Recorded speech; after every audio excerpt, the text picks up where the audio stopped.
ये कहानी हमारी लाडली बेटी पारिवारिक कहानी आपको अपनी सी लगेगी, क्योंकि हर परिवार में इस कहानी की तरह थोड़े मनमुटाव, थोड़ी अनबन होती ही है। लेकिन मैं ये दिल से चाहूँगा कि हर परिवार में होने वाले मनमुटावों का अंत इस कहानी की तरह खुशियों से भरा हो। तो दोस्तों, चलिए आज की यह कहानी शुरू करते हैं। शाम को आते हुए राशन लेते आना, और हाँ, मुन्ना के स्कूल में फीस भरनी है, उसके लिए पैसे देते जाओ। बीवी की इस मांग पर जेबें उल्टी करके दिखाने के सिवा बड़े के पास कोई दूसरा उत्तर नहीं था।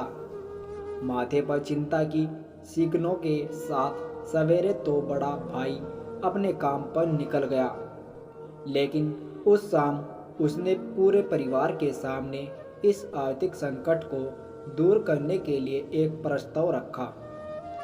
क्यों न हम उस प्लॉट को बेच दें जिसे बाबूजी ने लक्ष्मी को शादी में देने के लिए खरीदा था। बेटी को दी हुई चीज वापस नहीं मांगते, पाप लगता है। लक्ष्मी का जन्म होते ही घर खुशियों से भर गया था। तभी तुम्हारे बाप ने ये तय कर लिया था कि ये प्लॉट लक्ष्मी का है, जो उसे उसकी शादी में दिया जाएगा। माँ ने अपना विरोध जताते हुए कहा, कौन सी बेटी? वो बेटी जो प्रेम विवाह कर इज्जत को खाक में मिलाकर गई और पिताजी की अंतिम यात्रा में भी न शामिल हुई। बड़े ने टोंट मारते हुए कहा, मेरा मुंह मत खुलवा यहाँ। कौन जानता कि लक्ष्मी को उस दिन गली के नाके से ही लौटा दिया गया था और उसे अपने पिता से आखिरी बार मिलने का हक भी छीन लिया गया था। माँ ने बेटी का पक्ष लेते हुए कहा। माँ के इस बात से दोनों बेटे चुप हो गए। ना बड़ा बेटा कुछ बोल पाया और ना छोटे के मुंह से कोई शब्द फूटा। थोड़ी देर की शांति के बाद छोटा भाई बोला, प्लॉट बेच तो देंगे, पर क्या लक्ष्मी कागजात पर दस्तखत करेगी? मुझे नहीं लगता वो हमारा भला सोच भी सकती है। आखिर तो औरत जात पुरुषों की परिस्थिति कैसे समझ पाएगी? काफ़ी वाद विवाद और सोच विचार के बाद सब इस बात पर सहमत हुए और पड़ोस के मोहल्ले की लक्ष्मी की दोस्त को बुलाकर बोलकर लक्ष्मी को घर आने का न्योता दे दिया। अगले दिन सुबह से गली के नाके पर खेल रहे बड़े भाई के लड़के की बुआ आ गई की आवाज़ सुन घर वाले चौंकने लगे। दोनों भाई मन में द्वेष और नफरत के साथ उसको कैसे घर में आने के लिए कहे, इसी दुविधा में थे। वो कहते हैं ना, ज़रूरत के वक्त गधे को भी बाप बनाना पड़ता है। उसी कहावत के हिसाब से दोनों भाई बहनें से बात करने के लिए तैयार हुए। दरवाजे पर जब बेटी और दामाद ने पूरे 7 साल बाद कदम रखा तो माँ की आंखें भर आई और दोनों को बड़े प्यार से घर के अंदर लेकर आई। बेटी और दामाद भी माँ का इतना स्नेह देखकर भाव विभोर हो गए। शाम को साथ में बैठे बेटी दोनों बेटों और दामाद के आगे हिचकिचाते हुए माँ ने ही प्लॉट का मुद्दा उठाया। लक्ष्मी को थोड़ा अंदेशा था कि कोई बड़ी बात होगी। लक्ष्मी उसी दिन से ये सोच रही थी कि ऐसी क्या बात हो सकती है कि जो खड़ूस भाई उसे बाप का मुंह भी दिखाने के लिए खिलाफ थे, वो अचानक इतने कैसे पिघल गए। लेकिन अब उसको सारी बात समझ में आ गई। लक्ष्मी ने तिरछी नज़र से पिता की तरफ देखा तो वो बोल पड़ा, देखिए माँ जी, शादी से पहले जो कुछ आपका था वो आप पर ही रहेगा, ना उस पर मेरा या लक्ष्मी का कोई हक था। ना है, न ही भविष्य में हम मांगेंगे। इसलिए आप निश्चित होकर उस प्लॉट के साथ जो करना है कीजिए। आप जहाँ कहेंगे हम वहाँ साइन कर देंगे।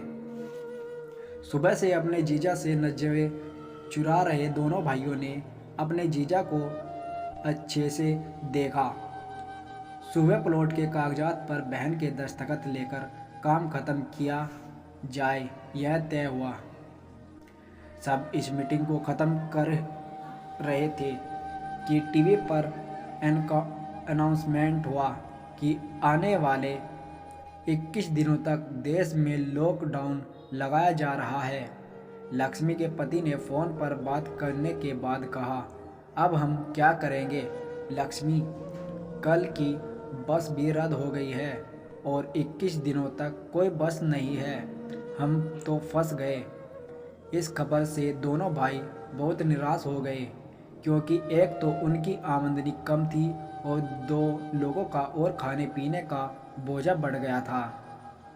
लेकिन माँ अंदर ही अंदर खुश थी, क्योंकि इतने बरसों बाद घर वापस लौटी बेटी इसी बहाने कुछ दिन आराम से उसके साथ रह पाएगी। दोनों भाई छूटक सब्जी और फल बेचा करते थे। कुछ दिनों में ही लॉकडाउन के चलते और कोरोना वायरस के चलते लोगों ने उनसे सब्जियां और फल खरीदना बंद कर दिए। पहले से खराब उनकी आर्थिक स्थिति और ज़्यादा खराब होने लगी और वह मन ही मन लक्ष्मी के कदमों को अशुभ मानने लगे। बहन और जीजा जी से उनकी यह हालत छुपी नहीं थी। लक्ष्मी के कहने पर उसके पति ने दोनों भाइयों की सब्जी और फल की रेडियो पर लोहे की रोड और जालियां फिट कर दी। बाजार जाकर दोनों के लिए कैंप, हाथों के दस्ताने और थोक के भाव से सब्जी और फल खरीद लाए। दोनों की रेडियां अच्छे से तैयार कर फल और सब्जियां ढक कर दोनों भाइयों को टोपी और दस्ताने देकर जीजाजी ने उनसे कहा, एक बार इस तरह से धंधा करके देखो, शायद आपका मुनाफा बढ़ जाए। थोड़ी आनाकानी करने के बाद दोनों भाइयों ने जीजाजी के समझाए हुए अनुसार धंधा शुरू किया। 2-3 दिनों बाद ही कोरोना से घबराए लोग अब ढकी हुई फल और सब्जियां और दस्ताने और सेफ्टी का ध्यान रखते बेचने वाले लोगों से ही फल और सब्जियां खरीदने लगे। इस तरह समझदार दामाद की वजह से धीरे धीरे दोनों भाइयों का धंधा अच्छा चलने लगा और उनके घर का गल्ला जो पहले खाली हो रहा था अब धीरे धीरे बढ़ने लगा। माँ जैसे अपने मरे हुए पति से मन ही मन संवाद साधने लगी, देखो जी, आपकी लक्ष्मी सच में लक्ष्मी है। उसके पांव घर में पड़ते ही घर खुशियों से भर रहा है। दोनों भाइयों की आंखों में पहले जो गुस्सा था उसकी जगह अब शर्म ने ले ली थी। वह मन ही मन सोचते थे, क्या गलत किया था बहन ने जो हमने उसके साथ इतना बुरा सलूक किया। शादी ही तो की थी और शादी करने से पहले हमें बताया भी तो था। हम ही थे जो उसे स्वीकार नहीं कर पाए।